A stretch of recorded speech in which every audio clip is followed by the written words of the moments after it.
analisis saya, cuma beberapa ada saya yang masih agak bingung, nanti akan saya tanyakan ke Bapak. Di sini saya menganalisa, tadinya itu Pak, judul saya kan analisa letak area lambung ruang muat kapal SPOB Salra dengan metode FM. Nah, habis itu karena sama pembimbing satu saya itu Pak Joko, itu modifikasinya diganti, apa namanya, hanya kemarin kan kalau misalkan validasi doang itu hanya sama kayak jurnal. Jadi ada modifikasi pada sekat longitudinal sekat longitudinal. Jadi judul saya berubah menjadi analisis kekuatan variasi longitudinal bulkhead area ruang muat kapal SPOB Salra 115 dengan metode lamen hingga. Seperti itu, Pak. Selanjutnya abstraknya ini belum saya ganti, Pak, yang masih yang proposal. Nah, untuk penulisan sendiri sebelumnya ini belum rapi banget Pak, karena baru beberapa saya tambahkan gambar dan penjelasan.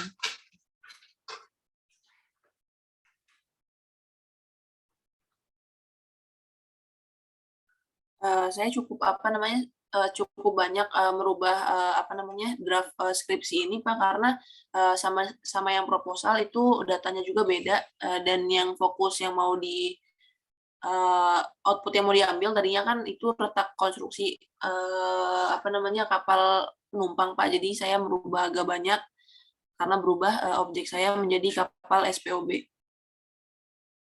Ini untuk rumusan masalah saya Pak. Oke, kemudian ini batasan masalahnya. Kemudian ini tujuan dari penulisan. Nah, kalau tujuan dari penulisan ini kan kalau misalkan di jurnal sebelumnya itu dia hanya menganalisa kekuatan kapal SPOB Salra ini yang telah dikonversikan jadi kapal SPOB yang sebelumnya jadi kapal LCT. Nah, di sini saya melakukan modifikasi dengan penambahan longitudinal bulkhead. Nanti akan ada pada bab keempat. Ini tinjauan pustakanya itu ada SPOB, terus ada kekuatan kapal, konstruksi kapal,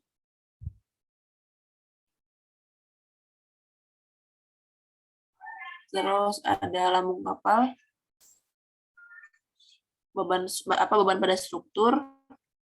Nah, beban pada struktur ini saya ngambil dua loading condition dari kapal tanker dengan satu longitudinal bulkhead dan dengan dua longitudinal bulkhead. Habis itu ada kelahan struktur, tegangan, regangan, hubungan tegangan dan regangan, kemudian pengertian metode lamen hingga, kemudian pengertian software ANSYS. Nah, untuk bab 3-nya sendiri, ini dia flowchart penelitian saya. Cukup banyak diganti juga karena pada proposal itu tidak ada modifikasi.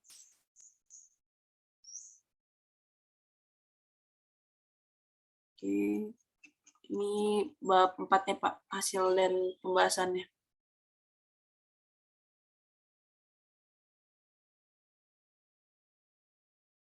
Tapi untuk hasil dan pembahasan ini kan untuk bagian hasilnya di modifikasi saya itu belum saya tambahkan tulisan di bawahnya.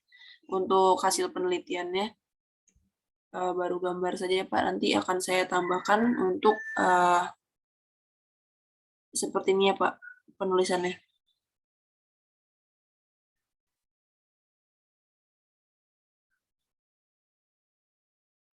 Dan untuk bab 5 kesimpulannya itu belum, nanti akan saya tambahkan. Kemudian ini grafik validasi dari jurnal. Kemudian ini model dari modifikasinya. Kemudian ini kondisi pembebanan beserta hasil dari simulasi itu Pak, simulasi ANSYS. Seperti itu sih Pak untuk progres saya minggu ini akan menyelesaikan draft skripsi terlebih dahulu Pak. Ya, untuk bagian tersebut yang tadi ada yang mau ditanyakan apa? Iya Pak, saya mau tanyakan ini masih terkait simulasi sih Pak. Nah, kalau misalkan pembebanan Pak, kan saya ada beban pressure dari luar, dari apa namanya air laut, kemudian ada juga pressure dari minyak di dalam tangki, Pak. Nah, kalau misalkan kita naruh pressure itu sendiri, itu yang kalau misalkan manual dengan hidrostatic pressure juga, namun apa namanya? Namun di sini itu diganti dengan dengan muatan, misalkan muatan saya kan itu ya Pak diesel oil 850 kilo kali meter pangkat 3 Pak. Nah, itu tuh akan sama nggak sih Pak dengan pressure manual yang saya berikan? Dia tetap apa namanya menggunakan tabular data. Jadi di sini saya masukkan manual, semakin ke atas pembebanan itu semakin kecil dengan saya menaruh hidrostatic pressure di dalam tangki Pak. Karena kan kalau karena di dalam tangki saya itu kan muatannya zat cair ya Pak. Akan sama nggak Pak hasilnya? Kalau misalkan saya saya berikan pressure manual satu-satu kayak gini dengan hidrostatic pressure langsung di dalam tangki Pak. Ya, oke. Pertanyaan itu ya, apakah sama apa enggak? Ya, jawabnya jelas berbeda dia. Coba lihat ininya, teori di help-nya. Hydrostatic pressure, dia menggunakan apa? Persamaan notasi matematiknya untuk hidrostatik. Ini, Pak.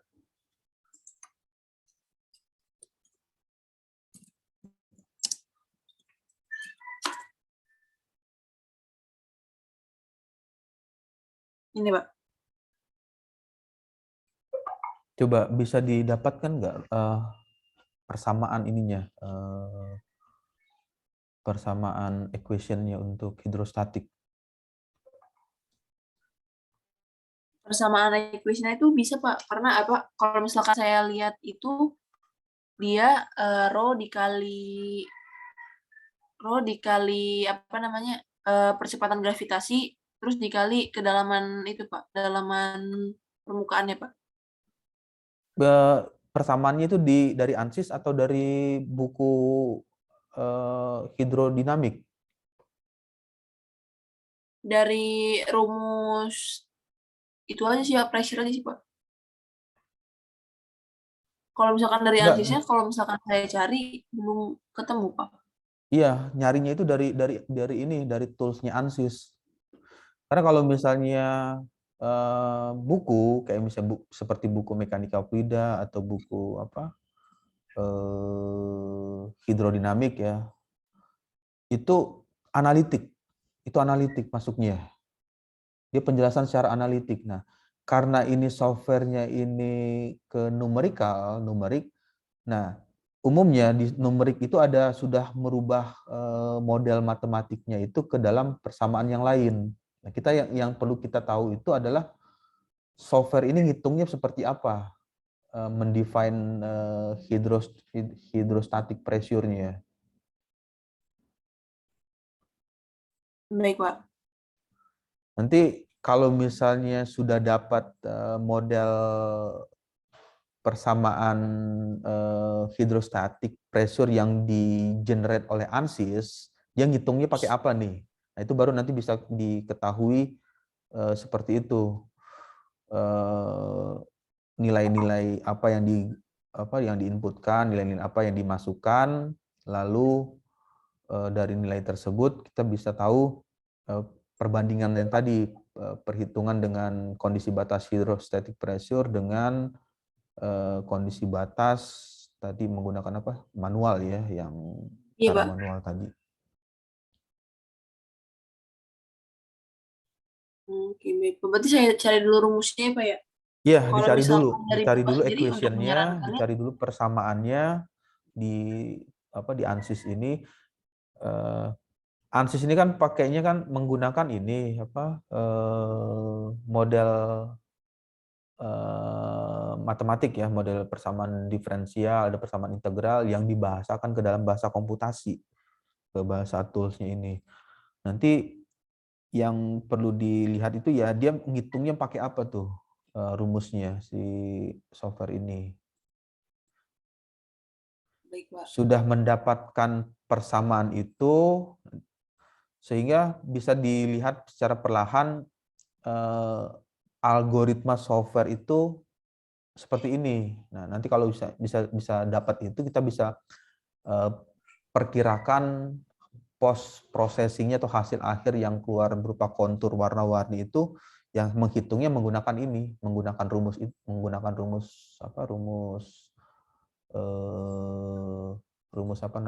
rumus hidrostatik yang di ANSYS. Pak. Tapi kalau misalkan di help ini ada rumusnya Pak ya? Kalau misalkan saya cari dari kemarin tuh nggak ada sih Pak. Atau ada?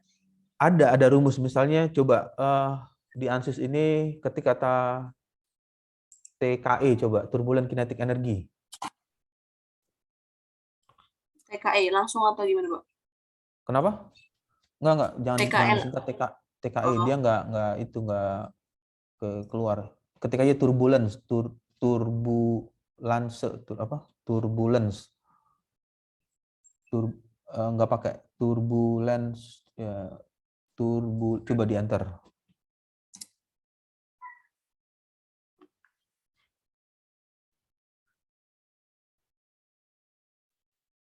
ini Pak. Oke, dia nggak keluar ya, karena itu Nggak masuk ke tahu. Fluent. Coba lagi ketik strain. Ini kayaknya ANSYS mechanical nih. Ya, coba dibuka, tambahin strain equation.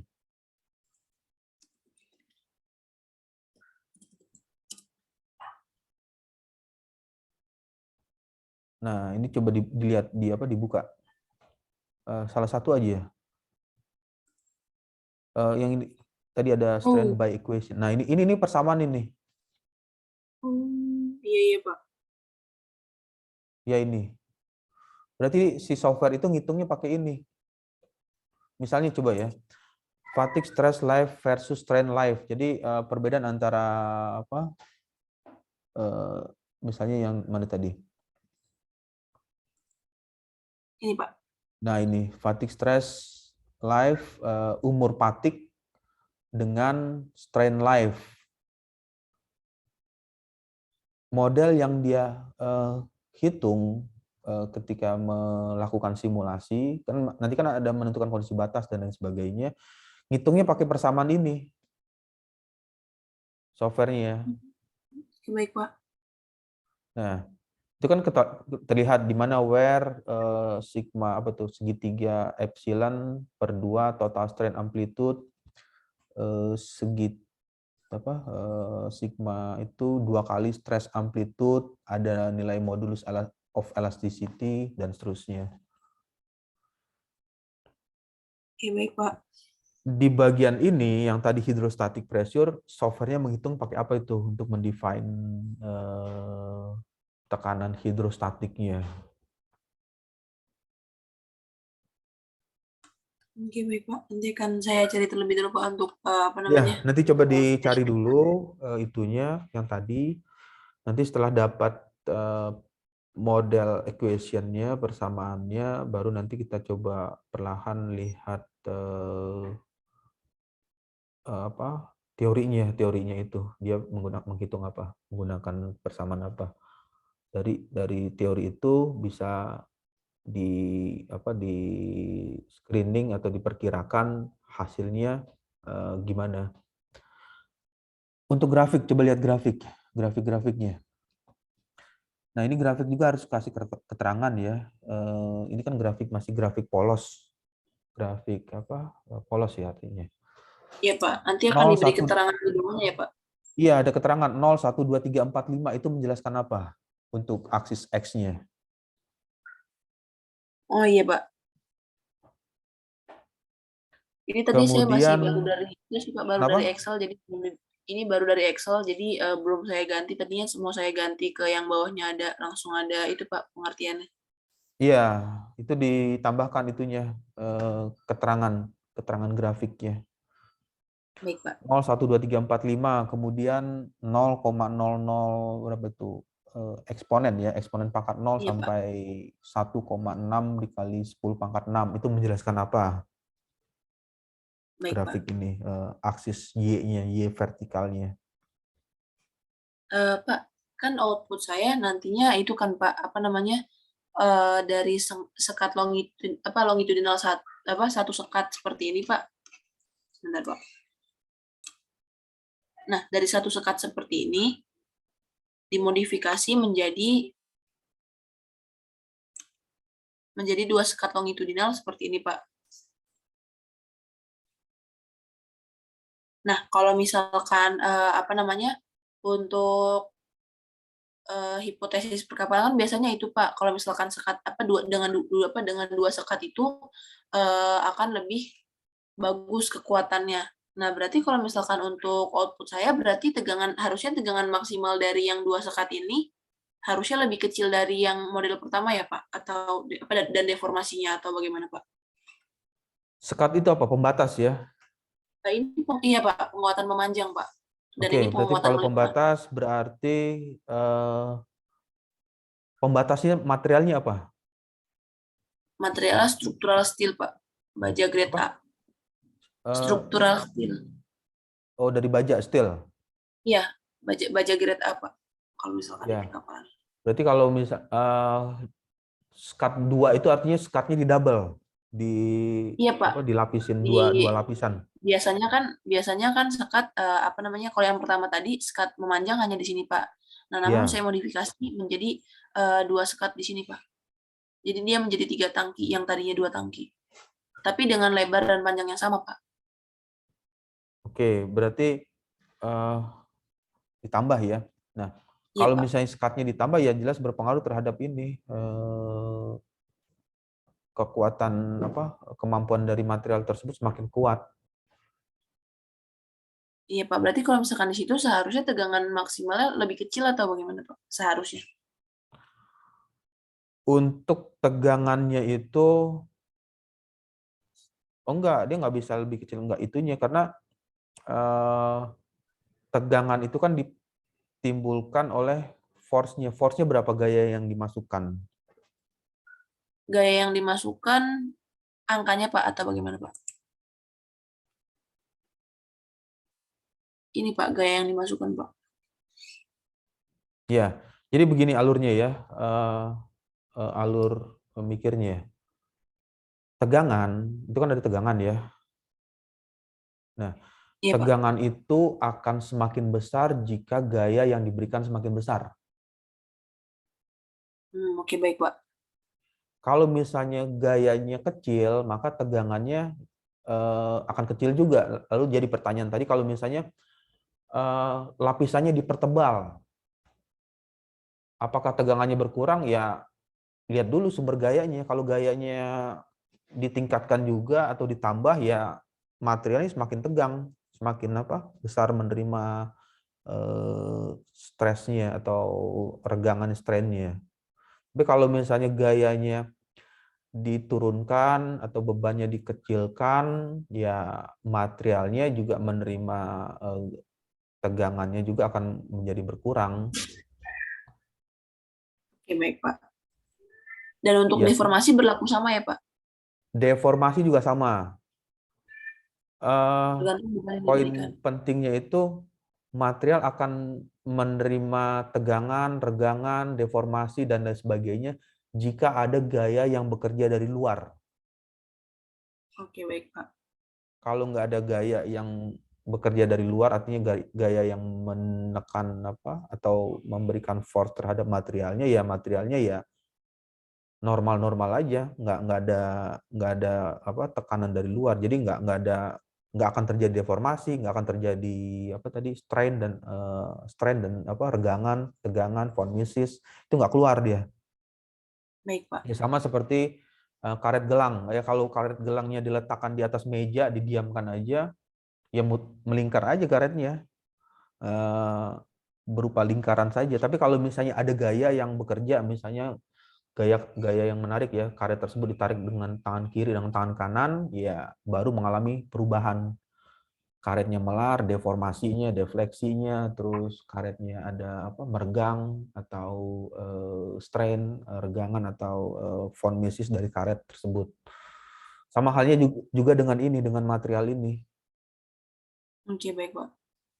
Ketika ada gaya yang dari luar, maka material tersebut akan menerima regangan, menerima strain, regangan, atau menerima nilai von Misesnya.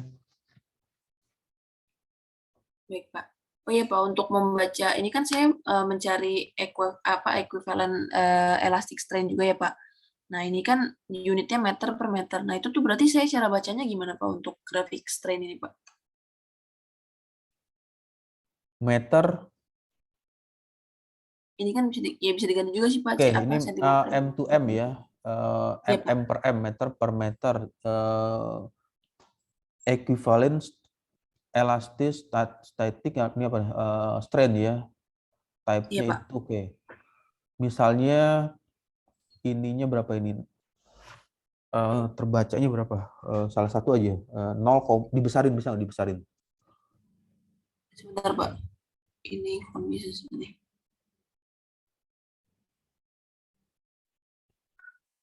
Ini, Pak. Oke, misal kita baca yang salah satu aja, 1, mana tadi?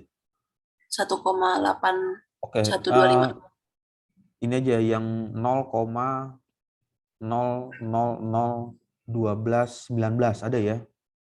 Iya, Pak, ada, Pak.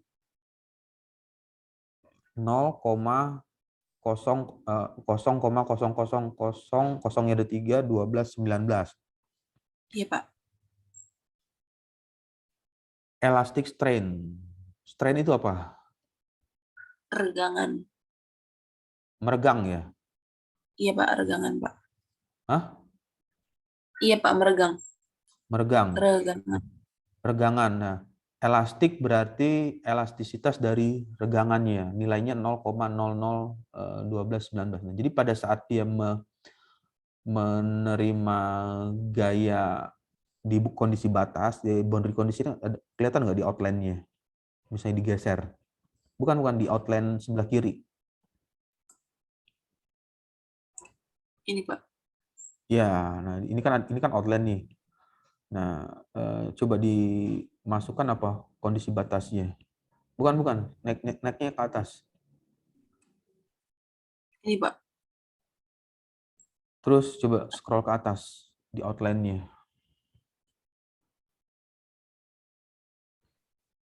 Enggak, yang tanda panah itu. Tanda panah apa? Di outline kan ada tanda panah. Iya, Pak. Bukan Nah, yang itu, Pak. Ini screenshotan sih, Pak. Sebentar, Pak. Saya lihat di sini, Pak. screenshotan ya. Iya, Yaudah, Pak. jadi poinnya itu. Jadi 0,000 sekian strain apa tadi? Strain itunya Elastic dia akan strain, Pak. meregang sejauh itu Oh, ketika menerima gaya yang dimasukkan di kondisi batas. baik, Pak. Kondisi batas itunya.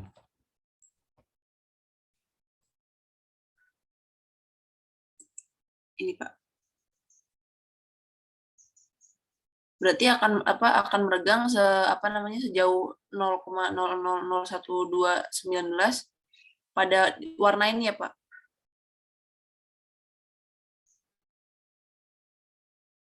Ya, jadi akan meregang pada warna apa tadi? Kalau warna Cian, Pak. orange atau warna kuning, ya berarti nilainya sebesar itu. Oh, oke, baik, Pak. Baik, Pak. Dari saya itu aja sih, Pak. Nanti akan saya tambahkan dulu untuk kata-kata di bawah grafik-grafiknya karena ini baru saya masukkan saja seperti ini, Pak. Ya. Saya udah naruh satu ini sih, Pak, satu definisi grafik mungkin kalau misalkan saya berikan seperti ini gimana ya, Pak? Kalau misalkan definisi dari grafik tegangan maksimal dan deformasi. Untuk penulisannya itu nanti ini di bab berapa ini? Ini bab 4, Pak. Bab 4 ya Iya, Pak. ditulisnya ya. Untuk gambar belum saya benarkan. Nanti ditulis keterangan, misalnya gambar 4.1. Nah iya Pak, itu belum saya tambahkan untuk apa insert captionnya Pak. Iya, itu nanti dikasih apa ini ya, keterangan gambarnya, gambar 4.1 menjelaskan tentang deformasian. Nah, nanti ada narasinya deformasi itu apa dari hasil gambar tersebut.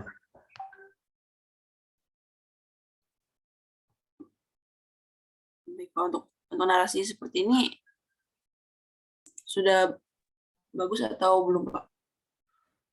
Misalnya ini ya, pada kondisi pembebanan ini dihasilkan tegangan, nanti Iya Pak, typo-typo ini dicek lagi ya.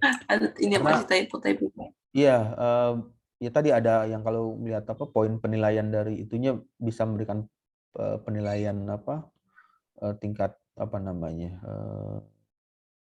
kerapian dari tulisan ya atau tata Iya Pak. tulisnya.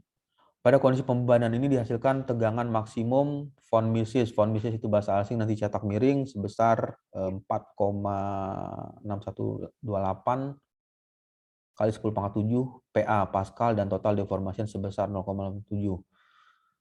Tegangan maksimal terjadi pada sisi lambung bagian kanan dan kiri kapal. Hal ini terjadi dikarenakan pada plat sisi apa nih sisi naras apa sisi yang mana nih? Hal Plat ini sisi yang terjadi merahnya Pak. iya, maksudnya Tidak. katanya itu kan kalau dalam kaidah bahasa Indonesia kan SPO ya, subjek, predikat, objek. Subjeknya apa, Baik, Pak. predikatnya, objeknya apa. Ini kan kalau di bagian ini hal ini terjadi dikarenakan pada plat sisi. Nah, sisinya sisi mana nih? Sisi kiri, sisi kanan, sisi depan atau sisi Kalau atas. plat sisi keduanya saya tulis gimana Pak? Dikasih keterangan misalnya kalau ini adalah gambar ini misalnya sisi yang warna merah ya, warna merah itu adalah sisi kiri dan warna yang di apa samping itu adalah sisi kanan. Iya Pak.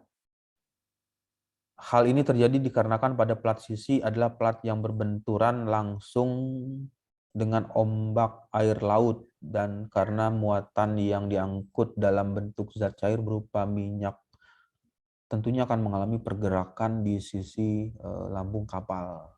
Nah, ini nanti bisa juga ditambahkan itu analisisnya. Analisisnya itu artinya why-nya kenapa gitu, mengapa dia nilainya seperti itu, argumennya.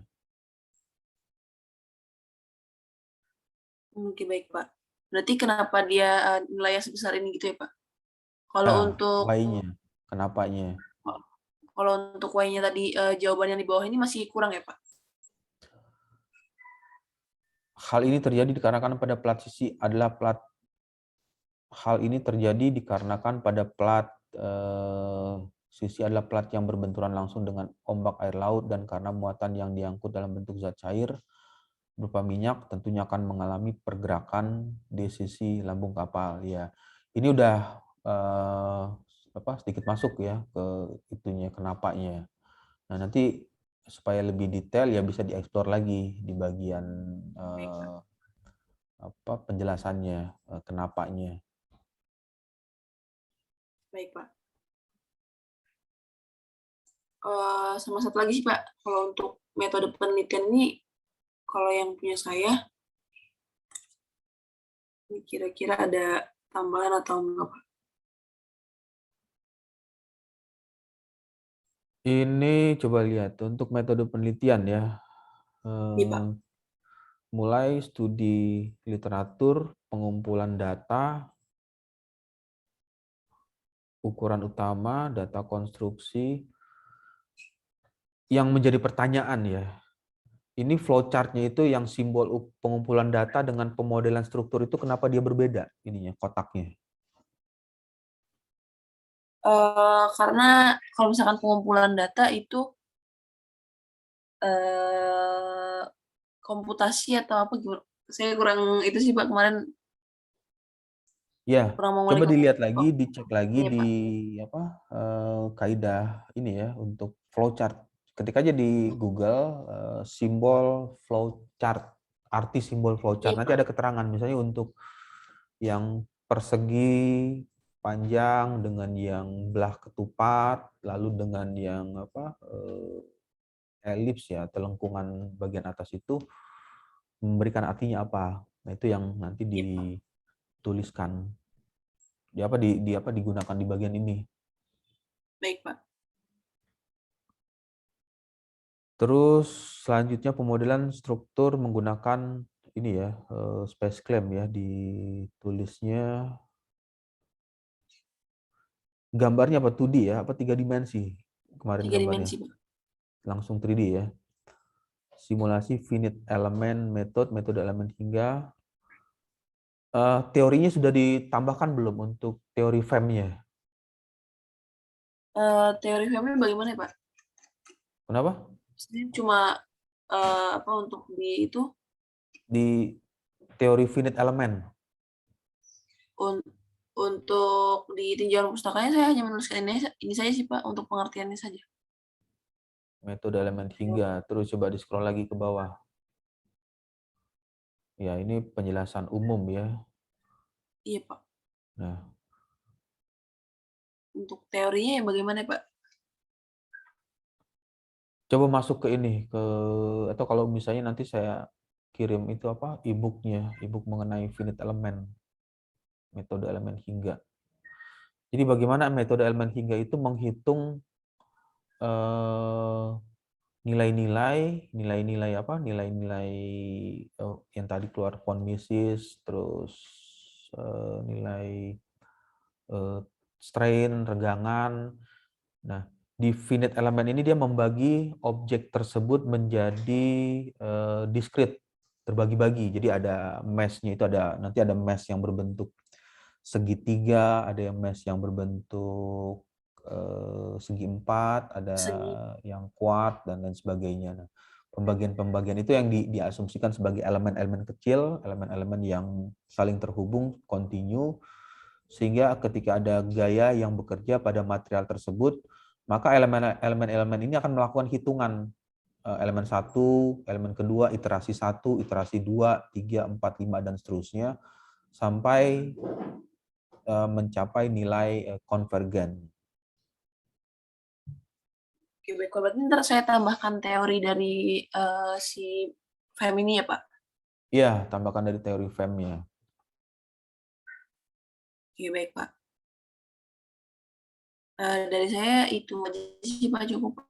Untuk mungkin saya tambahkan, nanti mungkin hari Sabtu saya sudah bisa mulai presentasi, Pak. Ya, nanti dicoba ditambahkan itu ya. Pengujinya kalau di kapal siapa? Penguji 1-2-nya.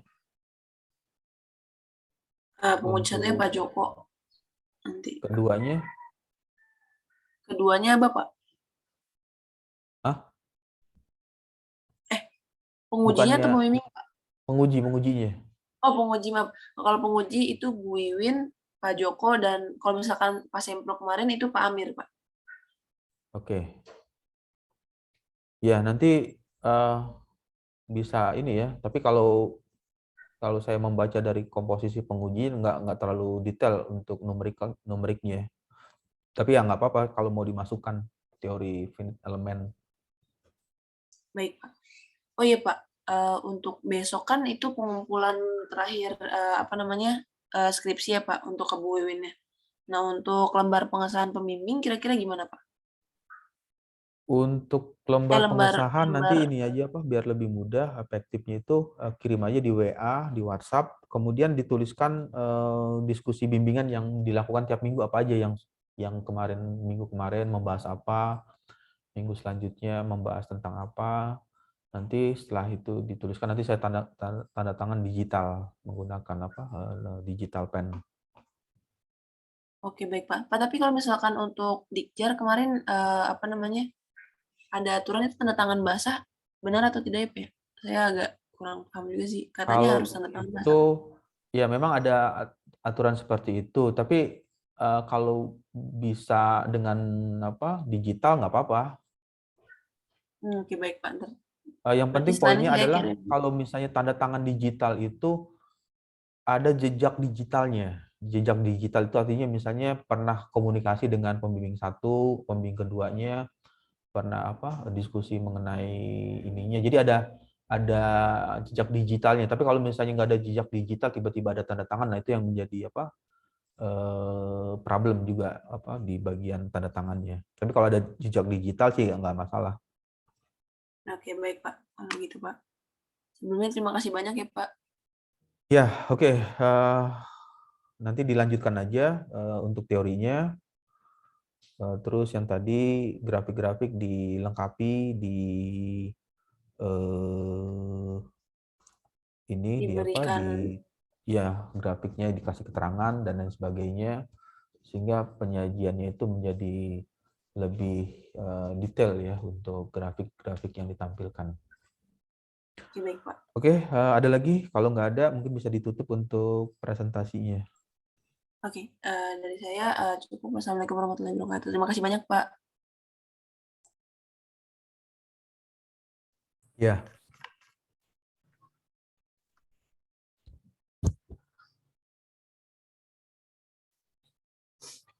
Ya Pak. Assalamualaikum warahmatullahi